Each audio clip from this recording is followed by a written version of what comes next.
The door slams with such force that the family photos on the hallway wall tremble.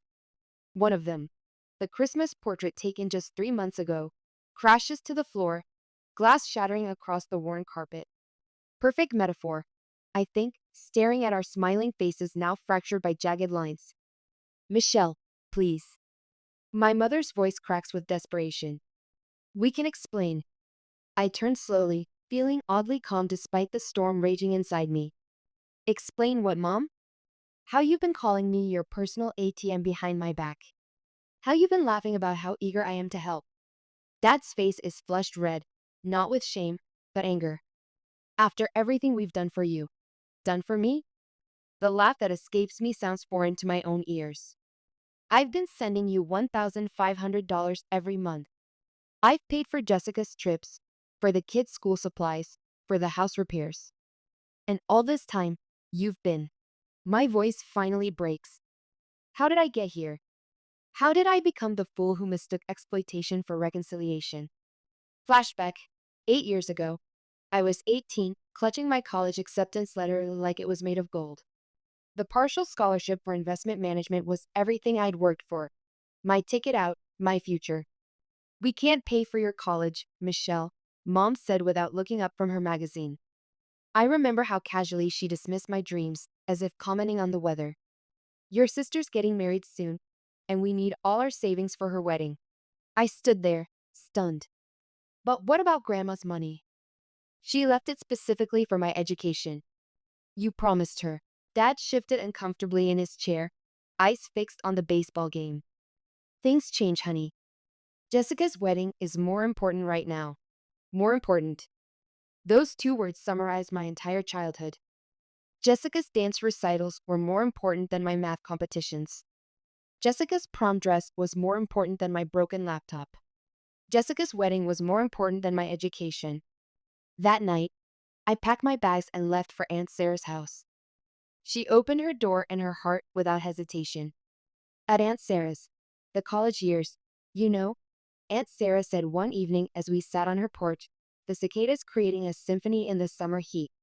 My Thomas would have been about your age. I knew about her son who died in a car accident years before. I'd seen his photos throughout the house, forever 17, forever smiling. I was saving for his college, she continued, her voice steady despite the pain I knew lingered. I'd like you to have that money. I refused at first. But Aunt Sarah was as stubborn as she was kind. We compromised. I would accept her help, but would pay back every penny once I graduated and got a job. Those college years were a blur of early mornings and late nights, classes, part-time work at a cafe where my hands always smelled of coffee, study sessions that stretched until dawn. Through it all, the knowledge that my real family hadn't believed in me enough to invest in my future burned like a quiet fire. Thanksgiving. The unexpected reunion, 8 years passed. I became what most would call successful, an investment manager at one of the top firms in the city, with a decent apartment and enough savings to buy my own place soon. No mortgage, no loans. No family either, except for Aunt Sarah. Then came the phone call that would change everything. Michelle, honey, are you coming for Thanksgiving this year? Aunt Sarah's warm voice brought an involuntary smile to my face. What I didn't expect was who else would be there. I almost dropped the pumpkin pie I was carrying when I walked into Aunt Sarah's house that Thanksgiving. There they were, my parents and Jessica with their two kids, all sitting in the living room like they belonged there. Mom looked older, with more gray in her hair than I remembered. Dad had gained weight, his once imposing frame now soft around the edges. Jessica still looked like the golden child, even with two children hanging off her arms. I didn't know they were coming, Aunt Sarah whispered, her eyes apologetic. They just showed up. I needed air. The November chill bit at my skin as I stepped onto the back porch, but I barely felt it. My hands trembled as I gripped the railing. Michelle. My mother's voice behind me made me stiffen. Can we talk? 8 years of silence, and now you want to talk? I didn't turn around. Why are you even here? She came to stand beside me, smelling of the same perfume she'd worn throughout my childhood. Because we were wrong. We've spent years feeling guilty about what we did. We want to make things right. Part of me wanted to scream at her, to list every single time they'd made me feel less important than Jessica. Another part noticed how tired she looked, how her hands trembled as she spoke. I need time to think, I finally said. This, it's a lot. The slow reconciliation. For 2 weeks after Thanksgiving, I couldn't think about anything else. Every morning, I'd wake up replaying that conversation with Mom. Every night, I'd lie awake wondering if forgiveness was wisdom or weakness. I should have known. Looking back now, I should have recognized the signs. The way Dad's eyes lit up when I mentioned my promotion. The calculated questions about my salary that seemed like casual interest. The subtle hints about their financial struggles that Jessica dropped during our coffee dates. But I was blinded by something I had craved since childhood. Their approval, their love, their pride.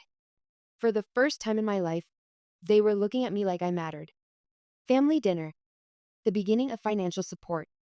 The plumbing in the house, Dad started one evening after dinner, looking uncomfortable. It's pretty bad. We've been putting off repairs, but Mom jumped in. We could really use some help. I remember how my hand didn't hesitate as I wrote the check. It wasn't a small amount, but seeing their relief made it worth it. Or so I thought. What I didn't know then, what I couldn't have known, was that Dad had lost his job not because of downsizing, but because he'd been gambling away company funds for years. That my mother's health problems were largely psychosomatic, a pattern she'd developed whenever attention shifted away from her. That Jessica's husband hadn't just left her. She'd driven him away with spending habits that mirrored our parents. They were drowning in debt long before they reached out to me. I was their life raft, not their daughter. The new normal, monthly transfers. And so began our new normal. Every month, like clockwork, I transferred $1,500 to their account. I took Jessica on trips to make up for lost time. I bought presents for her kids, paid for unexpected expenses, covered the new water heater when the old one died. I was finally the important one, or so I believed. The golden child, the savior, the one they were proud of. It felt like healing, like the family I'd always wanted was finally forming around me. Sometimes at night, lying in bed, I'd wonder if their love was conditional on my financial support. But I'd push the thought away, burying it under layers of hope and willful blindness. "You're too generous," Aunt Sarah said once, her eyes clouded with concern. "Make sure they're not taking advantage." "They wouldn't do that," I insisted. "We've moved past all that." She just squeezed my hand, her silence more eloquent than words. The call from Aunt Sarah. I was going through paint samples for my new apartment, a corner unit in a new building, just 3 blocks from work, when Aunt Sarah called. "Michelle, can you come over? We need to talk. It's important."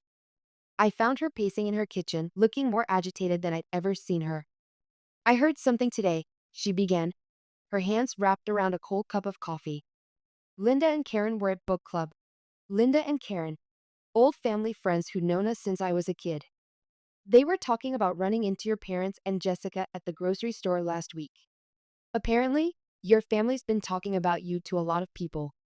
The room seemed to tilt sideways as she continued. "They've been calling you their personal ATM behind your back, making jokes about how they finally found a use for your fancy job. Jessica's been telling people how she just has to mention wanting to go somewhere, and you'll pay for the whole trip." I sat there feeling like I'd been punched in the gut. The air in my lungs seemed to solidify. "Your mother's been bragging about how she doesn't really need to find another job because Michelle's good for the money." "They've been laughing about it, Michelle." Little things started clicking into place. The way they changed the subject whenever my job came up, how the requests for help had become more frequent, the calculating looks I sometimes caught them exchanging. As the truth sank in, something crystallized within me. Not just hurt, not just anger, but clarity. Perfect, painful clarity. This is 2 days later, I stood outside my parents' house with 2 packed suitcases, having spent the morning moving all my furniture to Aunt Sarah's garage.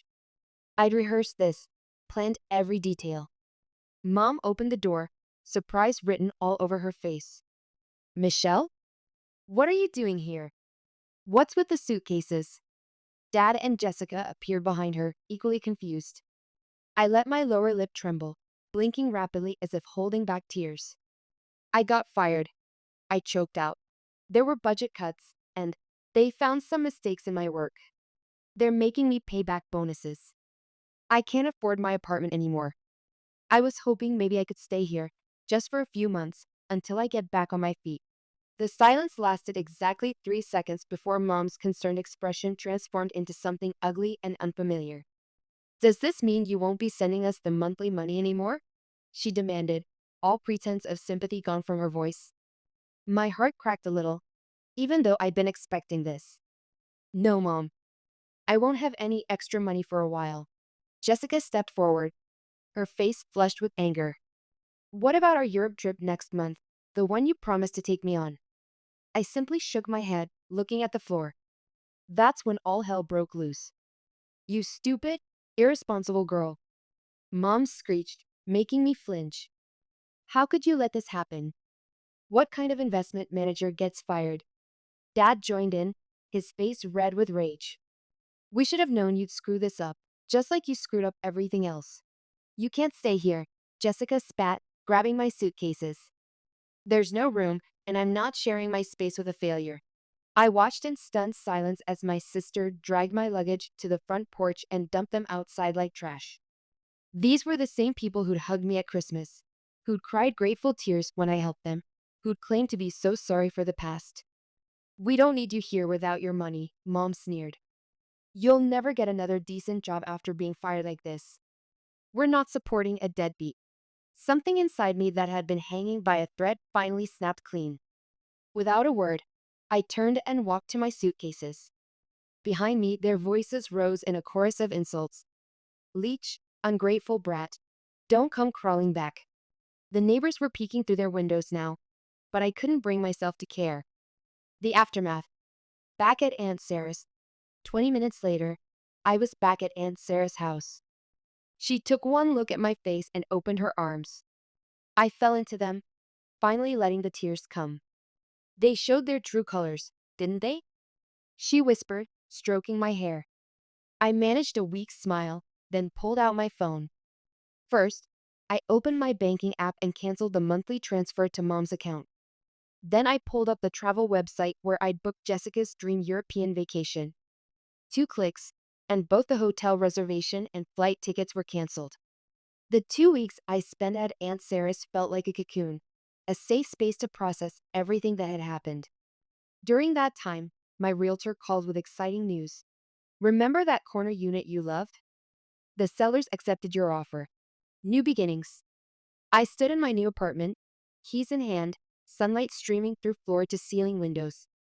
Aunt Sarah had helped me move everything in from her garage, insisting on arranging furniture and hanging artwork until the space truly felt like mine. That evening, after she left, I did something impulsive. I took a photo of myself in my new living room, the city lights twinkling behind me through the massive windows. I posted it on social media with the caption, "Dreams do come true." Finally a homeowner, no mortgage, no loans, just years of hard work paying off. Part of me knew what I was doing. Part of me wanted them to see it.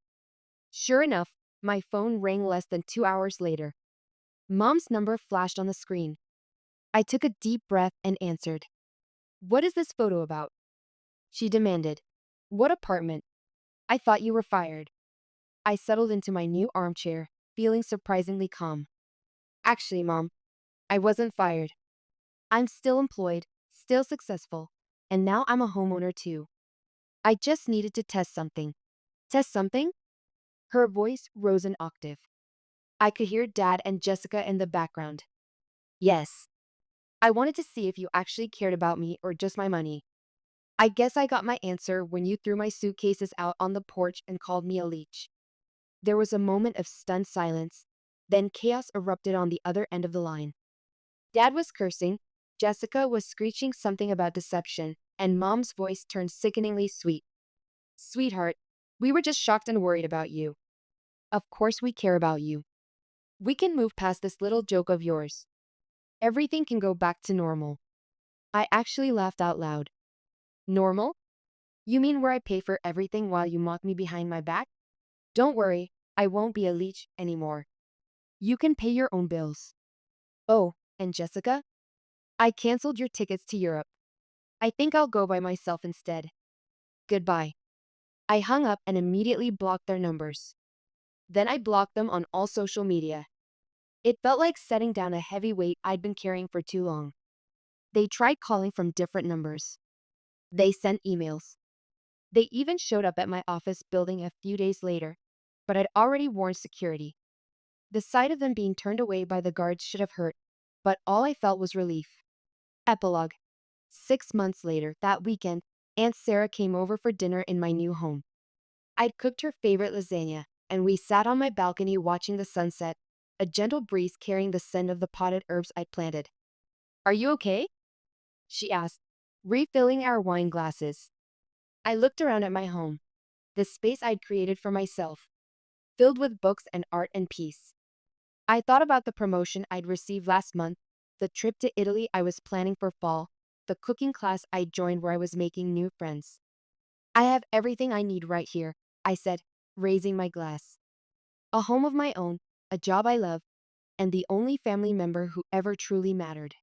Aunt Sarah clinked her glass against mine, and we sat in comfortable silence watching the city lights come alive below us. Sometimes, I realized, the family you choose is better than the family you're born into. And sometimes, the hardest lessons lead to the most beautiful beginnings.